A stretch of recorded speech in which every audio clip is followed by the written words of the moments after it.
Good morning students. ਅੱਜ ਬੇਟਾ ਆਪਾਂ ਕਰਾਂਗੇ BA ਫੋਰ ਸੈਮ ਦਾ 4th chapter election commission, electing reforms and voting behaviour. ਤਿੰਨ ਟੌਪਿਕ ਨੇ ਇਹਦੇ ਵਿੱਚ ਕਿ ਇਲੈਕਸ਼ਨ ਕਮਿਸ਼ਨਸ ਕੀ ਹੁੰਦਾ ਨੇ, ਇਲੈਕਟ੍ਰੋਨਿਕ ਰਿਫਾਰਮਸ ਜਿਹੜੇ ਚੋਣ ਸੁਧਾਰ ਕਿਹੜੇ ਕੀਤੇ ਗਏ ਨੇ ਅਤੇ ਕਿਹੜੀਆਂ ਗੱਲਾਂ ਨੇ ਜਿਹਦਾ ਕਰਕੇ ਜਿਹੜਾ ਵੋਟਰ ਆਪਣੀ ਵੋਟ ਦਾ ਪ੍ਰਯੋਗ ਕਰਦਾ ਹੈ। ਫਸਟ ਆਫ ਆਲ ਟੌਪਿਕ ਆਪਾਂ ਕਰਾਂਗੇ ਵੋਟਿੰਗ ਬਿਹੇਵੀਅਰ, ਮਤਦਾਨ ਵਿਵਹਾਰ ਤੋਂ ਕੀ ਭਾਵ ਹੈ, ਤੋ ਕਿਹੜੀਆਂ ਗੱਲਾਂ ਦੇ ਕਾਰਨ ਕਰਕੇ ਆਪਣੀ ਵੋਟ ਦਾ ਪ੍ਰਯੋਗ ਕਰਦਾ ਹੈ, ਭਾਵ ਕਿ ਮਤਦਾਨ ਵਿਵਹਾਰ ਨੂੰ ਨਿਰਧਾਰਿਤ ਕਰਨ ਵਾਲੇ ਤੱਥ ਕਿਹੜੇ ਹਨ। ਫਸਟ ਆਫ ਆਲ ਮਤਦਾਨ ਵਿਵਹਾਰ ਹੁੰਦਾ ਕੀ ਹੈ। ਕਹਿੰਦਾ ਕਿਉਂਕਿ ਸਾਡਾ ਦੇਸ਼ ਜਿਹੜਾ ਹੈਗਾ ਲੋਕਤੰਤਰੀ ਦੇਸ਼ ਵਾ, ਅਤੇ ਜਿੱਥੇ ਵੀ ਲੋਕਤੰਤਰੀ ਦੇਸ਼ ਹੁੰਦਾ ਉੱਥੇ ਨਾਗਰਿਕਾਂ ਨੂੰ, ਸਿਟੀਜ਼ਨ ਨੂੰ ਵੋਟ ਪਾਉਣ ਦਾ ਅਧਿਕਾਰ ਹੁੰਦਾ ਹੈ ਅਤੇ ਉਹ ਜਦੋਂ ਆਪਣੀ ਵੋਟ ਦਾ ਪ੍ਰਯੋਗ ਕਰਦਾ ਹੈ ਅਤੇ ਕਈ ਕਾਰਨਾਂ ਤੋਂ ਪ੍ਰਭਾਵਿਤ ਹੁੰਦਾ ਹੈ। ਹੋ ਸਕਦਾ ਧਾਰਮਿਕ ਸਥਿਤੀ ਤੋਂ ਹੋਵੇ, ਸਮਾਜਿਕ ਤੋਂ ਹੋਵੇ, ਆਰਥਿਕ ਪੱਖੋਂ ਹੋਵੇ, ਵਿਦਿਅਕ ਪੱਖੋਂ, ਕਈ ਕਾਰਨਾਂ ਕਰਕੇ ਪ੍ਰਭਾਵਿਤ ਹੋ ਸਕਦਾ ਹੈ। ਜਿਸ ਕਾਰਨ ਕਰਕੇ ਵੀ ਪ੍ਰਭਾਵਿਤ ਹੋ ਕੇ ਉਸਨੇ ਆਪਣੀ ਵੋਟ ਦਾ ਪ੍ਰਯੋਗ ਕੀਤਾ ਹੈ, ਜਿਸ ਕਾਰਨ ਕਰਕੇ ਉਸਨੇ ਆਪਣੀ ਵੋਟ ਦਾ ਪ੍ਰਯੋਗ ਕੀਤਾ ਹੈ, ਉਸ ਨੂੰ ਮਤਦਾਨ ਵਿਵਹਾਰ ਕਿਹਾ ਜਾਂਦਾ ਹੈ। ਠੀਕ ਹੈ। JCA ਪਲੈਨੋ ਅਤੇ RE ਰੇਕਿਸ ਕਹਿੰਦੇ ਹੈਗੇ ਆ ਕਿ ਮਤਦਾਨ ਵਿਵਹਾਰ ਦੇ ਅਧਿਐਨ ਦੇ ਉਸ ਖੇਤਰ ਨੂੰ ਕਿਹਾ ਜਾਂਦਾ ਹੈ ਜੋ ਉਹਨਾਂ ਵਿਧੀਆਂ, ਉਹ ਤਰੀਕੇ, ਉਹ ਸਾਧਨ, ਉਹ ਸੋਰਸਸ ਨਾਲ ਸੰਬੰਧਿਤ ਹੈ ਜਿਨ੍ਹਾਂ ਤਰੀਕਿਆਂ ਨਾਲ, ਜਿਨ੍ਹਾਂ ਮੈਥਡ ਦੇ ਨਾਲ ਲੋਕ ਜਿਹੜੇ ਹੈਗੇ ਆ ਜਨਤਕ ਚੋਣਾਂ ਵਿੱਚ, ਜਦੋਂ ਮਤਲਬ ਕਿ MLA ਦੀਆਂ, MP ਦੀਆਂ ਜਾਂ ਸਰਪੰਚ ਦੀਆਂ ਕਿਸੇ ਤਰ੍ਹਾਂ ਦੀਆਂ ਚੋਣਾਂ ਹੁੰਦੀਆਂ ਵਾ, ਠੀਕ ਹੈ, ਜਨਤਕ ਚੋਣਾਂ ਵਿੱਚ ਆਪਣੀ ਵੋਟ ਦਾ ਪ੍ਰਯੋਗ ਕਰਦੇ ਹਨ ਅਤੇ ਉਹਨਾਂ ਕਾਰਨਾਂ ਨਾਲ ਕਿ ਉਹ ਇਸ ਤਰ੍ਹਾਂ ਵੋਟ ਕਿਉਂ ਪਾਉਂਦੇ ਹਨ। ਨੈਕਸਟ ਹੈ ਮਤਦਾਨ ਵਿੱਚ, ਭਾਰਤ ਵਿੱਚ ਮਤਦਾਨ ਵਿਵਹਾਰ ਨੂੰ ਪ੍ਰਭਾਵਿਤ ਕਰਨ ਵਾਲੇ ਕਿਹੜੇ ਤੱਥ ਨੇ, ਉਹ ਇਸ ਪ੍ਰਕਾਰ ਨੇ।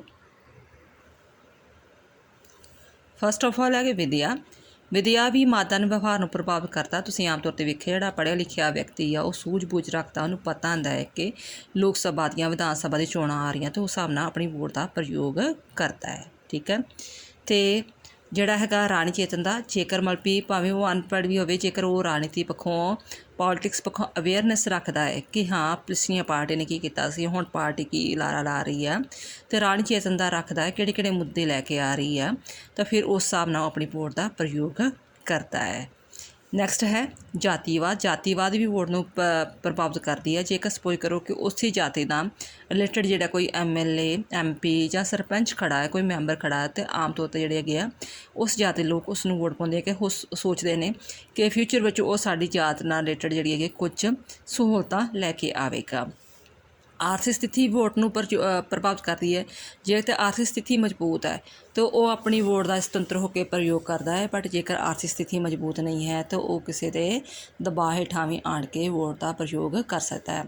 ਧਰਮ ਵੀ ਉਸੇ ਤਰ੍ਹਾਂ ਹੀ, ਜਾਤ ਨਾਲ ਰਿਲੇਟਡ ਹੀ, ਜਿੱਦਾਂ ਧਰਮ ਵੀ ਜਿਹੜੇ ਰਾਜਨੀਤੀ ਵਿੱਚ ਮਹੱਤਵਪੂਰਨ ਭੂਮਿਕਾ ਨਿਭਾਉਂਦੀ ਆ, ਕਿਉਂਕਿ ਧਰਮ ਦੇ ਆਧਾਰ 'ਤੇ ਵੀ ਜਿਹੜੀ ਹੈਗੇ ਕਈ ਦਲ ਜਿਹੜੇ ਹੈਗੇ ਆ ਬਣੇ ਆ, ਅਤੇ ਜਦੋਂ ਵੋਟਾਂ ਹੁੰਦੀਆਂ ਤਾਂ ਧਰਮ ਦੇ ਮੁੱਦੇ ਉਹ ਉਠਾਉਂਦੇ ਨੇ। ਜਿਵੇਂ ਆਪਣੇ ਪੰਜਾਬ ਵਿੱਚ ਹੈਗਾ ਅਕਾਲੀ ਦਲ ਵਗੈਰਾ, ਉਹ ਧਰਮ ਦੇ ਆਧਾਰ 'ਤੇ ਰਾਜਨੀਤਿਕ ਦਲ ਆ। ਭਾਸ਼ਾਈ ਝਗੜੇ ਦੇ ਕਰਕੇ ਵੀ ਜਿਹੜਾ ਹੈਗਾ ਵਾ ਵੋਟ ਦਾ ਪ੍ਰਯੋਗ ਹੁੰਦਾ ਹੈ। ਜਿਵੇਂ ਮਤਲਬ ਕਿ ਜਿਹੜੇ ਹੈਗੇ ਆ ਅਕਾਲੀ ਦਲ ਨੇ ਉਹ ਆਮ ਤੌਰ 'ਤੇ ਪੰਜਾਬੀ ਭਾਸ਼ਾ ਨੂੰ ਲੈ ਕੇ ਜਿਹੜਾ ਹੈਗਾ ਇਹ ਵੋਟ ਦਾ ਮਤਲਬ ਕਿ ਮਤਦਾਨ ਨੂੰ ਵਿਵਹਾਰ ਕਰਦੇ ਰਹੇ ਸੀ। ਅਤੇ ਜਿਵੇਂ ਐਗਜ਼ਾਮਪਲ ਹੈ ਕਿ ਪੰਜਾਬ ਵਿੱਚ ਅਬਹੋਰ ਅਤੇ ਜਿਹੜੇ ਫਾਜ਼ਿਲਕਾ ਦੇ ਇਲਾਕੇ ਵਿੱਚ ਵੋਟਰ ਜਿਹੜੇ ਹੈਗੇ ਭਾਸ਼ਾ ਦੇ ਆਧਾਰ 'ਤੇ ਵੋਟ ਦਾ ਅਧਿਕਾਰ ਦਾ ਪ੍ਰਯੋਗ ਕਰਦੇ ਹਨ। ਠੀਕ ਹੈ। ਕਿ ਉਹ ਜਿਹੜੇ ਵੀ ਉੱਥੋਂ ਕੋਈ MLA ਜਾਂ MP ਕੁਛ ਵੀ ਖੜਦਾ ਵਾ ਅਬਹੋਰ ਅਤੇ ਫਾਜ਼ਿਲਕਾ ਇਲਾਕੇ ਵਿੱਚ, ਅਤੇ ਜੇਕਰ ਉਹ ਪੰਜਾਬੀ ਆ ਤਾਂ ਉਸ ਨੂੰ ਲੋਕ ਜਿਹੜੇ ਹੈਗੇ ਵੋਟ ਪਾਉਂਦੇ ਆ। ਭਾਸ਼ਾਈ ਝਗੜੇ, ਖੇਤਰਵਾਦ ਵੀ ਪ੍ਰੈਫਰੈਂਸ ਦਿੰਦਾ ਹੈਗਾ। ਮੰਨ ਲਓ MP ਦੀਆਂ ਚੋਣਾਂ ਹੋ ਰਹੀਆਂ ਅਤੇ ਆਊਟ ਆਫ ਸਟੇਟ ਦਾ ਆਣ ਕੇ ਕੋਈ MP ਸਾਡੇ ਸਟੇਟ ਵਿੱਚ ਖੜ੍ਹਦਾ, ਬਟ ਉਹਨੂੰ ਨਹੀਂ ਵੋਟ ਪਾਉਣਗੇ, ਵੋਟ ਉਹਨੂੰ ਪਾਉਣਗੇ ਜਿਹੜਾ ਸਾਡੇ ਪੰਜਾਬ ਦੇ ਏਰੀਆ ਦਾ ਹੋਏਗਾ। ਇਹ ਹਮੇਸ਼ਾ ਪ੍ਰਭਾਵਿਤ ਕਰਦਾ ਕਿ ਖੇਤਰਵਾਦ ਨੂੰ ਪਹਿਲ ਦਿੱਤੀ ਜਾਂਦੀ ਹੈ ਕਿ ਜਦੋਂ ਵੋਟ ਆਪਣਾ ਪ੍ਰਯੋਗ ਕਰਦੇ ਆ ਉਹ ਵੇਖਦੇ ਹੋ ਸਾਡੇ ਏਰੀਆ ਦਾ ਹੀ ਬੰਦਾ ਖੜਾ ਹੈ, ਜਿਹੜਾ ਵੀ MLA MP ਜੋ ਕੁਝ ਖੜਾ ਹੈ ਉਹ ਸਾਡੇ ਖੇਤਰ ਦਾ ਹੀ ਆ, ਉਸੇ ਚੀਜ਼ ਨੂੰ ਧਿਆਨ ਵਿੱਚ ਰੱਖ ਕੇ ਵੋਟ ਦਾ ਪ੍ਰਯੋਗ ਕਰਦੇ। ਵਿਚਾਰਧਾਰਕ ਵਚਨਬੱਧਤਾ, ਕਈ ਜਿਹੜੇ ਹੈਗੇ ਆ ਵੋਟਰ ਜਿਹੜੇ ਹੈਗੇ ਆ ਆਪਣੀ ਵਿਚਾਰਧਾਰਾ ਅਤੇ ਵਚਨਬੱਧਤਾ ਨਾਲ ਰਿਲੇਟਡ ਹੁੰਦੇ ਆ। ਮੰਨ ਲਓ ਸ਼ੁਰੂ ਤੋਂ ਕਈ ਕੱਟੜ ਜਿਹੜੇ ਹੈਗੇ ਕਾਂਗਰਸੀ ਹੋਣਗੇ, ਕੋਈ ਅਕਾਲੀ ਹੋਣਗੇ, ਕੋਈ ਆਪ ਨਾਲ, ਕੋਈ BJP ਨਾਲ ਰਿਲੇਟਡ ਹੋਣਗੇ, ਕਿ ਉਹਦੀ ਵਿਚਾਰਧਾਰਾ ਨਾਲ ਰਿਲੇਟਡ ਹੋਣਗੇ ਕਿ ਪਾਰਟੀ ਨੇ ਭਾਵੇਂ ਕੰਮ ਕੀਤਾ ਜਾਂ ਨਹੀਂ ਕੀਤਾ ਹੈਗਾ, ਬਟ ਉਹ ਉਸ ਦੀ ਵਿਚਾਰਧਾਰਾ ਨਾਲ ਸਹਿਮਤ ਹੁੰਦੇ ਆ ਕਿ ਨਹੀਂ ਮੈਂ ਇਸੇ ਵਿਚਾਰਧਾਰਾ ਨਾਲ ਰਿਲੇਟਡ ਹਾਂ ਅਤੇ ਮੈਂ ਇਸ ਨੂੰ ਵੋਟ ਦਾ ਪ੍ਰਯੋਗ ਕਰਨਾ ਹੈ। ਰਾਜ ਦਲਾਂ ਦਾ ਚੋਣ ਮਨੋਰਥ ਪੱਤਰ ਵੀ ਜਿਵੇਂ ਕਿ ਮੈਨੀਫੈਸਟੋ ਹੁੰਦਾ ਹੈਗਾ ਵਾ, ਜਦੋਂ ਵੀ ਇਲੈਕਸ਼ਨ ਹੁੰਦੀਆਂ ਵਾ ਤੇ ਪਾਰਟੀ ਜਿਹੜੀ ਹੈਗੀ ਆ ਆਪਣਾ ਚੋਣ ਮਨੋਰਥ ਪੱਤਰ, ਜਿਹਨੂੰ ਆਪਾਂ ਮੈਨੀਫੈਸਟੋ ਵੀ ਕਹਿੰਦੇ, ਉਹਦੇ ਵਿੱਚ ਉਹ ਵੱਡੇ ਵੱਡੇ ਦਾਅਵੇ ਕਰਦੇ ਨੇ। ਜਦੋਂ ਸਾਡੀ ਪਾਰਟੀ ਬਣੀ ਤੇ ਅਸੀਂ ਆਹ ਜਿਹੜੇ ਕੰਮ ਕਰਾਂਗੇ, ਤੇ ਉਹ ਵੀ ਚੋਣ ਮਨੋਰਥ ਪੱਤਰ ਵੀ ਜਿਹੜੇ ਹੈਗੇ ਆ ਵੋਟਰ ਨੂੰ ਪ੍ਰਭਾਵਿਤ ਕਰਦੇ ਆ।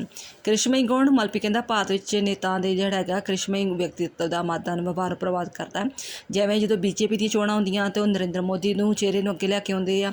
ਜਿਵੇਂ ਆਪ ਵਿੱਚ ਵੋਟਾਂ ਹੋਈਆਂ ਤੇ ਆਪ ਵਿੱਚ ਭਗਵੰਤ ਮਾਨ ਦੇ ਚਿਹਰੇ ਨੂੰ ਲੈ ਕੇ ਆਉਂਦਾ ਸੀ। ਇਹ ਵੀ ਚੀਜ਼ ਜਿਹੜੀ ਹੈਗੀ ਪ੍ਰਭਾਵਿਤ ਕਰਦੀ ਹੈ। ਨੇਤਾ ਦਾ ਜਿਹੜਾ ਕਰੈਕਟਰ ਵਾ ਉਹ ਵੀ ਪ੍ਰਭਾਵਿਤ ਕਰਦਾ ਹੈ।